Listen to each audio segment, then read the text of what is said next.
Hi, Nomad. Hi, How Cami. you doing? Good. How are you? I'm Thank fine. you. Thank you. I'm good. Yeah, so it's 25. Mm-hmm. There are so many trends out there. Mm-hmm. Every industry you look, there's a trend. Yeah. So also in short-term rental space, especially in Lagos, I came across some trends. Okay. I wanted to run it by you to see if you think they can stay or nah. Okay. Okay. So Sorry, just to clarify, these are general Airbnb trends, and you wanted to know if they will be applicable in Exactly, Lagos. Lagos. Okay, 2025 Airbnb trends. Okay. All right, cool. Let's go. Okay, so first thing I have on my list, pet friendly homes.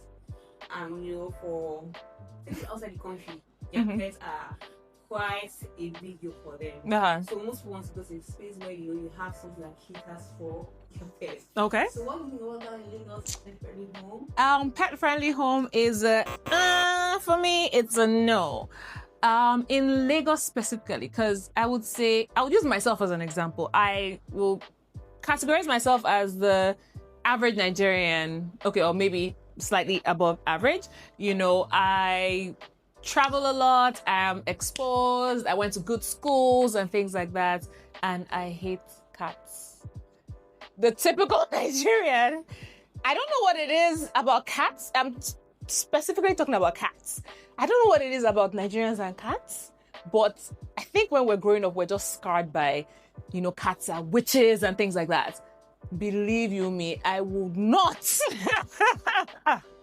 be in a home or cater to Nah. Cats, for example, no. Even dogs as well. Like, I have kids. My kids have, very severe allergies. I'm using myself as an example, right? My kids have severe allergies, and I always make sure that the homes that they're going to are homes that do not even allow any form of pets.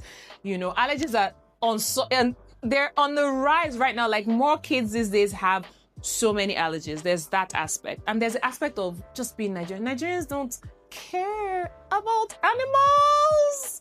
I mean, Nigerians are eating whales and pangolins and things like that. I don't think the average Nigerian cares that your home caters to their pets. Yes, there are pet lovers in Nigeria, right? Don't get me wrong. But on the average, they don't care. So you setting up a home that is specifically pet friendly, you will suffer because you will get very, very limited patronage. So don't even waste your time. Pet friendly home is enough for me. Doesn't really matter. Nigerians don't care. Just a nice, cozy, comfortable home is what's important. Pets or no pets. So pet friendly home. No. Buzzer, no. Yeah. Okay, so second on my list, I have eco-friendly spaces. Right now in Nigeria, we're trying to be eco-friendly. We are? We are. So supermarket do not give plastic bags. Okay. So in Lagos. Okay. In Lagos, what do you think about that? Eco-friendly homes is a big no for me as well. Like, you need to sound that buzzer. So I would say no. Okay, yeah, you mentioned Lagos. Yeah, Lagos is trying to be, plastic, but it's beyond, eco-friendly is beyond plastic free. It is beyond plastic free. So I would look at my home or our home as an example, right? We have plastic bins. We have plastic. We literally have plastic everything. Even down to our couch covers. I don't think our couch covers are even eco-friendly. So you can imagine us having to change. For eco-friendly, you have to be super duper intentional. The intentionality no be here. And it is so expensive as well. It is so expensive. Like, you can't have plastics, you can't have this, you can't have that. Everything has to be glass and biodegradable. It is a lot. So you have to be thinking about every single thing, from the cutlery to the silverware to the appliances to this to that. No. I don't think the typical, and then even to the beddings as well. Don't forget, it has to be like 100% cotton or bamboo or this or that. You can't, it is crazy. So eco-friendly homes is a no for me, and I don't think it will be a trend in Nigeria. Nigerians don't really care about stuff like that. They just want comfort and they just want aesthetically pleasing looking homes, so eco-friendly, Nah, it's a nah. Don't jump on that trend. Don't you would spend so much money, and I don't even think you'll get as much patronage. So it's a lot. It's a lot of money. So no. Alright. Okay, so next on my list, I have work friend space. Yeah, now these are good ones, like thankfully the work from home trend was at an all-time high during COVID. I mean, people are back in their offices and things like that, but a lot of people are doing hybrid, so yes, they're back in their offices, but they're also negotiating with their bosses that, look, I can't come 7 days a week, I'll come 4 days, I'll come 3 days, I'll come once a week, right? And most people want spaces that can cater to that. So say, for example, I don't have power in my home, but I want to go to an Airbnb to work from home, so work-friendly spaces, yes, it's a big yes. So it is not just your work-friendly area. So it's not just a desk and a chair. It is also your Wi-Fi. Your Wi-Fi has to be on point. Some homes even go as far as having printers, like portable printers, in case people need to print out stuff, so work-friendly homes for me is a big yes. It's a big plus. And then you find that even corporates that maybe have international arrivals coming into the country would book you out because your space is conducive for their guests or for their guests. Yeah. So work-friendly home, a big yes. Stay. Yes, stay. Oh, yes. A work-friendly home. Yeah, trend. Yes, definitely stay. Yeah. Alright, so next on my list, I have AI and automation. Really now working with us. Yes. Oh, yes. So what I think about AI and automation, I would always say is, for an Airbnb short-term rental business, I feel you have to be so think about AI or automation with a human touch, right? I will not recommend going fully AI. You have some companies that are fully AI when it comes to when it comes to their short-term rental business. So say, for example, you're making an inquiry, it just feels like a robot is responding to you. It's not a good look at all, so you still need to come in there and have like a little bit of a human touch, because it's hospitality, right? People want to feel like they're talking to people. So AI automation, yes, but with a human touch. So you can automate things like your entry, for example. You can have smart switches, you can have a few smart appliances in your homes. You can have smart curtains or blinds. You can have Alexa. Very cool. But when it comes to that interaction, so when it comes to like messaging, there should be like a human being kind of like behind it, so you can have your messages scheduled for maybe check-in messages, midweek check-ins, check-outs. But if a guest is asking or telling you or complaining to you about something and saying, hi Casanomas, the AC is not working. Some people are so crazy that they have maybe like put air conditioning in like a prompt, and once they see AC, it's just responding to something that is totally out of the question that the guest asks you. It makes absolutely no sense. So when it comes to like guest complaints and things like, I feel like a human being should step in to respond specifically to that complaint, as opposed to an AI or a bot, So I would say yes, it should stay, but with a human touch. All right, thank you. Yeah.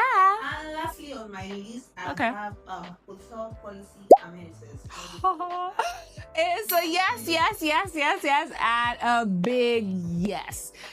So these days I don't find, so how when Airbnb started, it was like a good cheap alternative or cheaper alternative to hotels.